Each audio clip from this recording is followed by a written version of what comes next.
It's almost 2022. Let's talk about it. The breakdown starts now.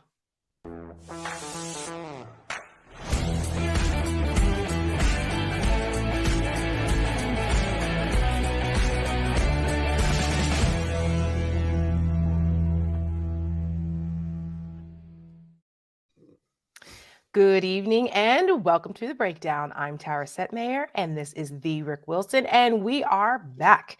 I hope everyone had a wonderful Thanksgiving holiday. We are now officially kicked off into the Christmas holiday season, wishing all of our Jewish friends a happy Hanukkah. I love this time of year, Rick. I cannot love this time of year more. I went into my scarily large attic today and started bringing out Christmas lights because there will be a palooza this weekend of Christmas lights. Yes, So indeed. It is the time. It so is. I like everyone knows who's friends with me knows that we turn our house into like an epic winter wonderland. So Yes. the beginnings of that have commenced. Yes. Slowly but surely we're getting there. So even with my set, slowly but surely we're getting there. A lot to talk about. Like I said in the intro. I have to say, mad respect for the Thanksgiving hats. Oh, you saw the pictures. I saw it. You know, we're goofy. We're goofy in my family. We always have some kind of hats or something that's like sparkling or whatever, but we have a lot of fun in my family. So a lot of fun and we have to laugh so we don't cry because like I said, 2022 is around the corner and there's a lot going on. Tonight, we're going to talk about that. We're going to talk about our Lincoln Project strategy as we head into 2022. Yep. Also, we have senior advisor Jeff Timmer, who's the former Michigan GOP chair with us to talk about what's happening in Michigan and also the tragic school shooting that happened in Michigan. We just send our condolences to the families there. Just these things keep happening and it's awful. But first, let's get into what we've missed since we've been away eating turkey this last week in the Republican Party.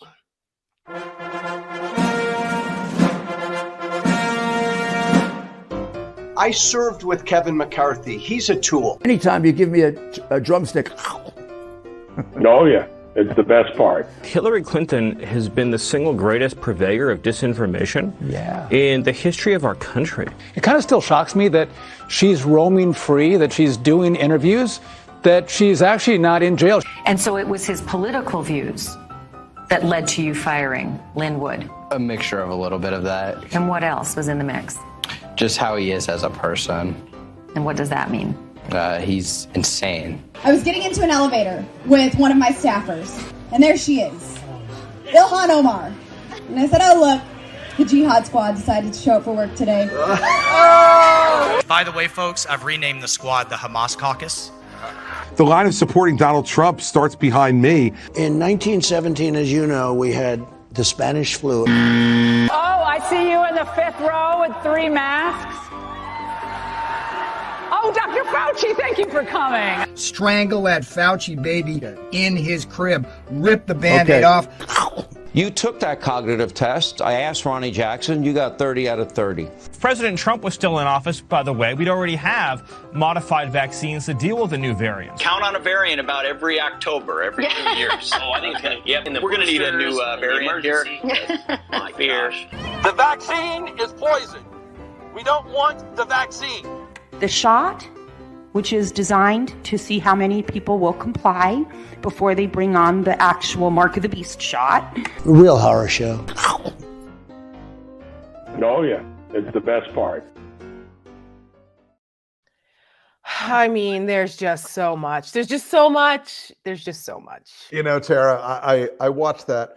And every week when we do the last week of the Republican Party, what people don't know is that we have to compress it down. We have hours of this stuff, guys. There is so much crazy out there. And some of it's obscure and weird and in the back, you know, in the darker corners of the internet. But a lot of these are people who actually go on television and say these things. And it just blows me the hell away. I am stunned by it, even now. And it's not just like the dark corners of the internet anymore. This is mainstream right-wing media. Sure. This is Fox News. These are podcasts that, you know, these Foxers are doing. I mean, it's absolute insanity, but unfortunately, it has been mainstream. This is what the Republican Party is. If I see freaking Chris Christie one more time on another cable news show talking about his pathetic book that he sold only 2,200 copies of or something, Right. Oh, it's the Republican Rescue, what I wrote in the book, blah, blah, blah. Dude, that party doesn't exist anymore. Right. Like, give it a rest. No one believes you. It's the party of Boebert. It's the party of Marjorie Taylor Greene. It's the party of Low T McCarthy, who has no control whatsoever over his caucus. Okay. This is what we're dealing with. And it's not just at a national level, which is why we're going to bring in Jeff Timmer in a second, because this is happening all over the state level. These crazy people, the cacophony of kookery, as I call it. I love that, by the way. I'm stealing that one. I'm learning from you. You're such a wordsmith, Wilson. It just got bigger today, by the way, with this Dr. Oz running for Senate in Pennsylvania. I mean, it just keeps going on and on and on. I tweeted that 2022 is going to be a series of mini Trump campaigns in all of these states, because that's what we're seeing. Because these people are empowered. McCarthy's not doing anything. The leaders of the party aren't doing anything. They are following the lead of Boebert and Marjorie Taylor Greene and Gosar and the crazies. They run it. I mean, look, if there's no other sign of Low T McCarthy that proves the case, it is that he came out and said, he called Marjorie Taylor Greene, basically kissed her ass, enough to the point where she issued a tweet saying, "Oh, great conversation with Kevin McCarthy."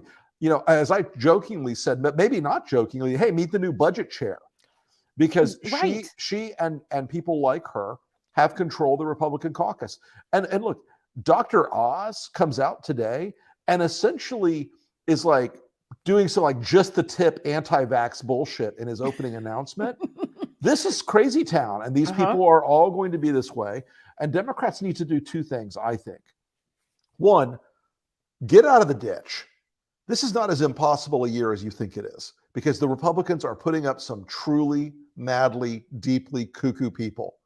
And you can always beat a crazy person with a sane person if you understand early enough that you can't treat them like they're sane people. You have to treat people like Dr. Oz like he is insane. I mean, they should follow him around with a butterfly net and a straitjacket. This guy is going to make, he's going to be great for late night comedy, and of course for the Lincoln Project. Indeed, because part of what we're going to do is put a focus and shine a spotlight on these people so you make sure you do not underestimate them. You have to beat them, because these people cannot be in power. But there's a challenge though. 2022 is a serious challenge ahead, and states like Michigan are a microcosm of what's going on. So let's bring in our buddy, senior advisor Jeff Timmer. How's it going, Jeff? Great to be here. You know, good to have you, man. You're talking about, it made me think of the Michigan's menagerie of misfits. Yes. The microcosm here, we've got a whole lot of them. And what they're doing, what we see with like Nancy Mace and Marjorie Taylor Greene today, trying to be out crazy each other. Who can act the craziest is most likely to get the nomination. And so you're right. When they talk about national polls and the history of who's likely to win a midterm election, they're not factoring in that Republicans are going to nominate these. I mean, these people are, barely able to gum pudding, and they're going to be nominated for governor. They're going to be nominated for attorney general. They're going to be nominated for secretary of state. Trump is getting involved in legislative primary races in Michigan. He's making endorsements of people who wronged him. He's getting involved trying to select the next speaker or Republican leader in the state house. And he's chosen a candidate who I was quoted in Newsweek with this complimentary quote saying he's crazy, stupid, and mean. So he checks all the boxes for Trump. Yeah, to your point, Jeff, you were talking about this Nancy Mace, Marjorie Taylor Greene spat on Twitter today, and I call them the MAGA mean girls, because it's like we're in high school, we're in North Shore High School, and the burn book has now gone public, and everyone's running around going, "Oh my gosh, what's happening here?" And this is what Congress has turned into. These are elected members of Congress, paid for by the taxpayers of their districts. $174,000 a year these idiots get paid to act like this and behave like this. Right. It's just crazy. But Jeff, in Michigan, and also just before we get into it, again, I want to acknowledge the tragedy there with another school shooting. It's heartbreaking, and it puts another spotlight on Michigan in a not a great way. But we're seeing more and more of this extremism. We're seeing this this kind of angst in this country fueled, and you have people that are in Michigan who are going along with Donald Trump and pushing this type of extremism. I'm not saying the shooting has anything to do with that, but it's just part of the, everything that's going on in this country where we need to pay attention to what's happening there. Well, absolutely. Michigan, if you think back to when the lockdown started in the spring of 2020, and there was all these pictures all over the national media of these Duck Dynasty looking people taking over Michigan's capital with their long guns, because you can carry the guns into the Capitol. And so there they are menacingly standing over the House and the Senate with guns aimed, kind of down at the legislators. And that kind of violence or that kind of extremism led to the exposed kidnapping and murder plot against the governor and attorney general. We were seeing that kind of violent extremism, or potentially violent extremism, happening before January 6th. It was kind of the dress rehearsal for it that was going on here. And that it happens so often that we kind of become, I hate to say numb to it, but we're kind of becoming numb to it. Oh, it's just happening. What we saw on January 6th, that kind of violence around politics, it's going to be happening more and more, and we're just going to say, oh, there it is again. And the way we look at another school shooting, since Columbine, how many have there been? I don't have any idea, because they happen all the freaking time. Yeah. And there's nobody with the will to stop it. Well, Jeff, I think one of the things, and obviously the tragedy today is part of a long spectrum there, but I think one of the things that you've pointed out is Michigan's kind of one of these experimental states right now where the crazy is winning, and where the Republicans are doing everything they can to sort of lay the groundwork for 2022 and 2024 to invalidate elections that don't go their way.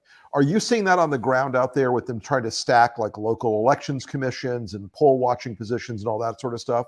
Because we're seeing that in Florida and elsewhere. Yeah, we're seeing that right down to the granular level. That Trump has the attention span of a toddler, except when it comes to exacting revenge and returning to power.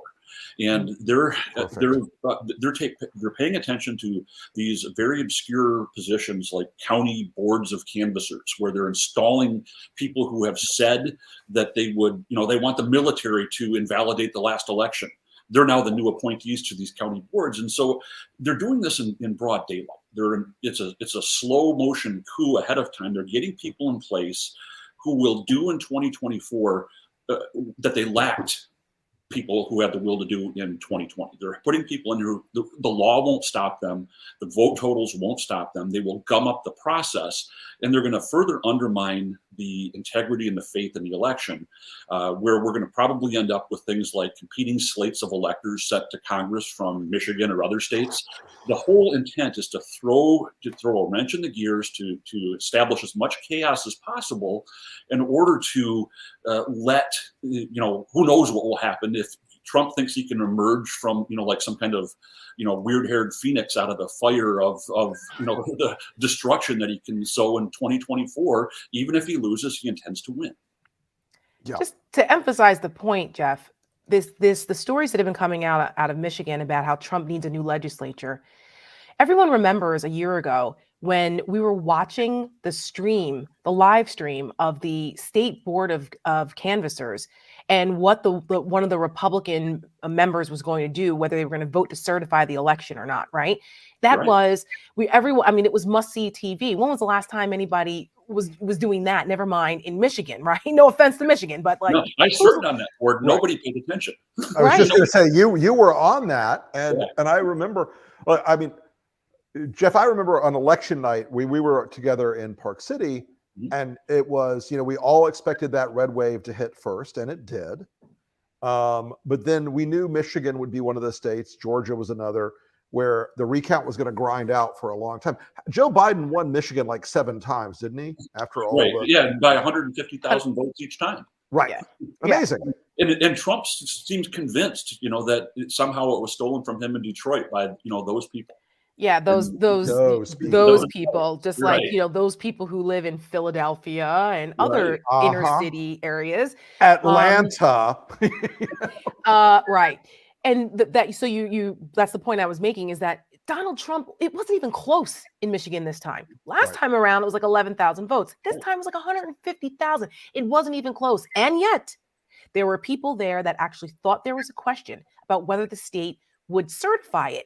And you brought up the crazies that are being now appointed, that the gentleman who did the right thing and certified, the Republican, I always forget his name, but he was removed from that position and replaced with a crazy.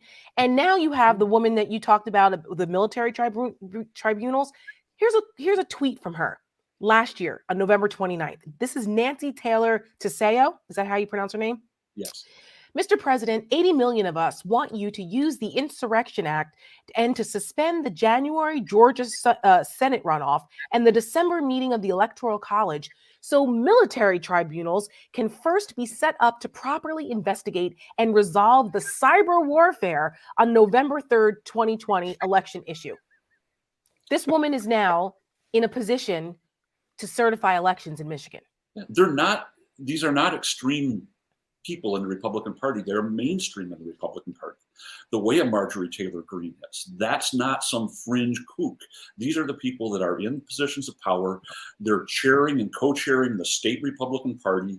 They're going to be leading, maybe Speaker of the House. People who say those kinds of things are going to be in positions of real power, and not just these positions where they can logistically gum up the works of an election, but they're going to be in position to use the power of the legislature to anoint a slate of electors. That's what Trump wanted to happen in 2020. The legislature wouldn't go along with it. So what's he doing? He's getting rid of those weak-kneed people who wouldn't subvert democracy and the Constitution to crown him king. And he's doing it in broad daylight with proclamations and letters saying, I will support you because I won Michigan in 2020. One thing I wanted to talk about a little bit, there are going to be a lot of hot races up in your part of the world this year. What are you keeping your eye on right now, Jeff, in both Michigan and Wisconsin? Yeah, well, the governor's races are, the sexy races that people pay attention to, see right. The governors. But as important, I think, are going to be those down ballot races like Attorney General, like Secretary of State, these legislative races, because the outcome of 2024 could be a foregone conclusion based on what happens in 2020. They weren't able to do that slow motion coup in Michigan in 2020 because there was a Democratic governor to stop the Republican legislature. There was a Democratic Secretary of State who could stop and certify the election, given the power that she had through law, that she could certify the election and send a slate of electors. If the Republicans win those positions, if they beat the Democratic governor or the Secretary of State, they're going to have the ability to just cheat. It won't matter who gets the votes. They're going to say there was fraud. They're going to have evidence. They will claim, because they will have these people they've appointed to these boards of canvassers who won't certify the election in Wayne County, where Detroit is, right, in Macomb County, in Oakland County, in Flint and Saginaw. They're going to say, look, we can't trust even if Gretchen Whitmer were to win re-election by 500,000 votes, they're going to say we can't trust these results. Or Donald Trump in 2024, even if Joe Biden wins by 1 million votes, they're going to say nope, it's invalid. We're not going to count these votes. We're going to determine as a state legislature who wins Michigan's electoral. That's exactly what's at stake here. And so you not only have these people being put into positions of authority that can impact how these elections are administered, you also have election laws that are going through these legislatures. I believe that there's a ballot initiative in Michigan, right, that would eliminate half of the ballot locations in many of the Democratic districts, because it's considering using like a church or donated space as an in-kind donation. which is a pretty ingenious way to try to get around having polling places in majority minority locations. Right. And they're trying to make it harder to vote by mail, vote absentee, to do all those things that led to the record turnout that leads when people vote, Republicans don't win these days. And rather than try to get more people to vote for them, they've decided to make it harder for more people to vote. We're seeing that here, and that's going on across the country. That's a concerted effort. It's happening in states like Pennsylvania and Wisconsin and Georgia, Arizona, and we can just expect more of it. They're not making a secret about this, yet so many people are treating this as politics as usual. It's being reported as politics as usual, and it's not. That's right. This is very abnormal. That's right. Well, Jeff Timmer, thank you very much. Speaking straight in the heart of the belly of the beast there in Michigan, and coming from a former state chairman, because that's where it all happens on the ground and grassroots. So listen to Jeff Timmer. Thank you, buddy. He knows what he speaks of. Yeah. Thanks, Jeff. And you got to follow Jeff on Twitter. He is a hoot as well. He and Maddie Timmer are fantastic. Great people. They're good follows. Great people. So that leads me, Rick, into the last part of the show, talking about what we're doing here at Lincoln Project going into 2022, because now that we're in the denouement of 2021, we are gearing up for midterms, which are, like I said, I think it's going to be unlike any midterm cycle we have ever seen. And I think it's important for people to understand what we're doing and what some of our pillars are going into 2022. And, I think Jeff laid the predicate really, really well for why we need to pay attention to the state races. But what else are we doing here at LP going into 2022? Well, we put out a piece this week called Roadmap, and that was meant to frame out the things we need to do in the coming election cycle.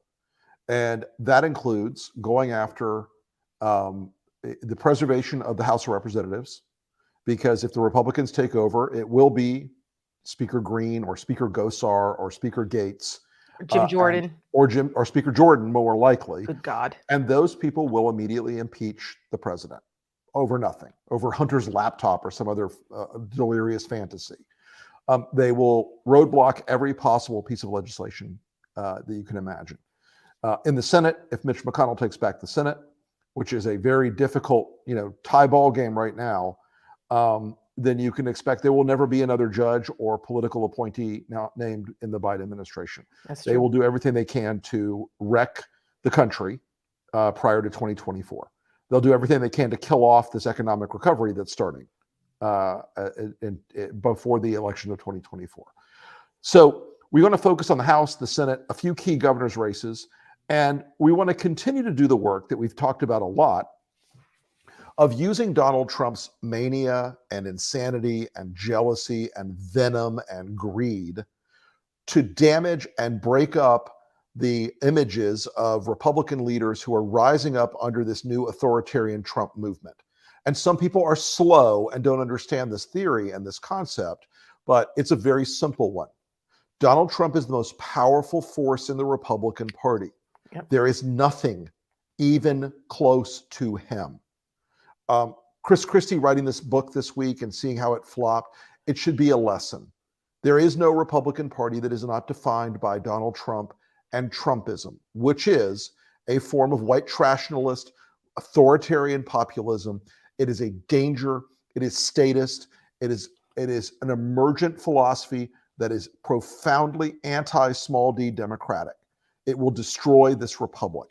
They are telling us right up front what they're going to do if they take power again. And one of the things they're going to do if they take power again is, as Jeff was talking about, and as we've seen in many other states, they're going to grease the chute for Donald Trump for 2024. They're going to do everything they can to, no matter how many votes Joe Biden gets, no matter how many electoral votes he gets, no matter how many popular votes he gets, to name Donald Trump as president again. This is a package deal. So we believe 2022 has to include our brand of disruption of Donald Trump. Why do we want Donald Trump to fight with Ron DeSantis? Because if Donald Trump gets eaten by a shark or struck by a meteor, we want people's last memory to be that Trump freaking hated the guy. We want to break the momentum of the Josh Hawleys and the Tom Cottons and the Ted Cruzes and the Marco Rubios that are out there that all want to be president after Trump, and they're all adopting this far right nationalism. They're all adopting this statism. They're all joining this movement, and people who can't see that need to wake the hell up. That's what we're doing at the baseline of our fight, at the core of our fight. All the other stuff we're going to work on in terms of the House, the Senate, some key governor's races, all of those things are going to scale up or down depending on the intensity of those races, depending on where the redistricting maps come out, depending on some of the economic circumstances we face as we go into 22. There is some much better news here than Democrats are letting themselves think about in the economy. We are seeing job growth. We are seeing that the president is managing by the good offices of Pete Buttigieg and others to start unfucking this supply chain mess. We are seeing record job growth. We're seeing record business creation right now. Look, COVID is still an overhang and a problem. Republican governors playing fuck around with vaccination in their states are going to cost themselves a lot at the end of the day. They're killing off their own people. But there is good news coming, folks. But it still requires an enormous battle ahead, an enormous fight ahead. And it requires an intensity, focus, concentration, and it requires a fighting style that may not be natural or comfortable to some people. And some people are not in this anymore for the victory of the country. They want to feel comfortable. If you want to feel comfortable, go watch something else tonight. If you want to feel comfortable, don't register to vote. Don't get your friends to register to vote. Don't go out. Think that you're going to win this thing at the last minute on policy. It's going to be a hell of a battle. And so we're framing that out for 2022. As we go through the end of this year and into the first weeks of next year, we'll be explaining those things more step by step. Mm-hmm. We'll be talking about the consequences if we don't succeed, and if we're unable to go out and wage this fight in the way that we, modestly believe that almost only we can. And we're going to be talking about the possibilities of what happens if you do have Speaker Jordan and Majority Leader McConnell and a larger majority than we could conceive of in the House and the Senate, where they have full control. And by the way, folks, if Mitch McConnell is Majority Leader, he will flush the filibuster within about an hour. Yeah, that's right. Within about an hour. He'll be like, nope. That's right. So there's a lot to do, folks, and we're looking forward to wrapping up this year. It's been a long year for everybody. It's been a chaotic year for everybody, but this is not the last show of the season. Just relax. No, yeah, absolutely not. We still have a couple more weeks to go. We do have a lot of work to do, and we'll be talking much more about that in the days to come. Absolutely, and I want to be clear that we are. At the Lincoln Project, no one is sitting around going, how do we destroy Republicans now? It's not about that. It's about defeating Republicans because they pose the largest threat to our democracy. They're not our even mission Republicans here, anymore. They're literally Republicans in name only. Because nothing, exactly. Right? Exactly. Nothing the Republican Party is doing now is reflective of what traditional Republican, establishment Republicanism actually was, is, or stood for at all. Right. There's no Adam Smith anymore. There's no Bill Buckley. No, there's no Hayek Russell Kirk or right? Berkeley or anyone. That's gone now. Okay. These morons can't even spell the proper use of your. So this is what we're dealing with. This is about protecting democracy. And and that means it's not right or left. That means if there are Democrats doing that, we are equal opportunity criticizers there where we'll call it out. But right now, the Republican Party is the major party that is engaging in this. So they are the biggest target. So it's about defeating that. It's defeating those authoritarian wannabes here that are they're closer to being in power than where anyone is comfortable with in America. So that's that's the umbrella of everything that we do. That's what motivates us with everything we do, from a state, local level, from Congress and Senate down to the local dog catcher. Yeah. Tara, we've talked about this before. We would both love it if there was a center-right party that was about individual freedom and economic liberty and constitutional government. We'd love that. Absolutely. There is not one. There's not. And and there are people and friends of mine, I'm involved in the movement, the Renew America movement, that are Republicans that are trying to run sane Republicans where they can, and trying to, state by state, because different ballot access rules change state by state, to try to perhaps, if they can, start a new party. But it's got to start somewhere. And there are people that are making a genuine effort out there to do that. And I'm all for it. Because as a right of center conservative, I'm politically homeless, as are many of our Lincoln Project brethren. So there has to be something, some mechanism in place for us to exercise our political agency.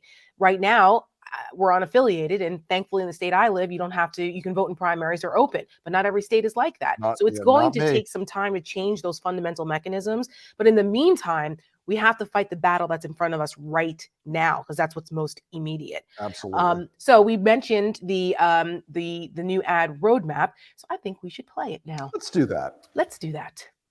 The Republicans know what they're doing, costing lives by fighting vaccinations and smart responses to COVID, dividing the country with racial propaganda, embracing violence and domestic terror tactics, all to pave the way for Trump's return and a GOP takeover. We're the Lincoln Project, and we're here to do one thing: defeat them. Join us. Get in the fight.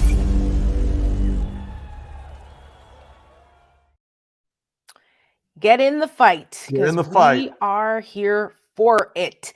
All right, Rick Wilson, that's it for tonight's show. We had a good day today, Tara. You know what? Day today. It's good to see you. Today. It's good to see you. We haven't been together often over the last couple of weeks. It's been a minute. We've been fighting the good fight out on the road, and me at the View, and you do the Lincoln Project stuff out on the road. So it's good to be back, and we'll be back again on Thursday, and tomorrow night We're Speaking is back. Check out the ladies at 7 tomorrow. And again, I want to wish all of those who celebrate Hanukkah a happy Hanukkah. Indeed. And we will see you guys Thursday. Thanks. Hi, I'm Lisa Senecal from the Lincoln Project. The 2020 elections exposed a major weakness in the Democratic establishment strategy, a weakness we at the Lincoln Project can solve. What the establishment failed to do, and what time and time again has come back and bitten them, was define their opponent early. Our opponents are more sophisticated and better funded than Democrats realize. Democrats can't just turn on the small dollar money cannon in the 11th hour and hope it helps them make up ground. They have to get more proactive, because the other side already is. Here at the Lincoln Project, we're ready for the fight. We have to be, and we want you to be part of it. Go to lincolnproject.us to get involved, join the fight, and donate. The stakes have never been higher, and time is running out. But together, we know we can do this. There's no other option. Thank you.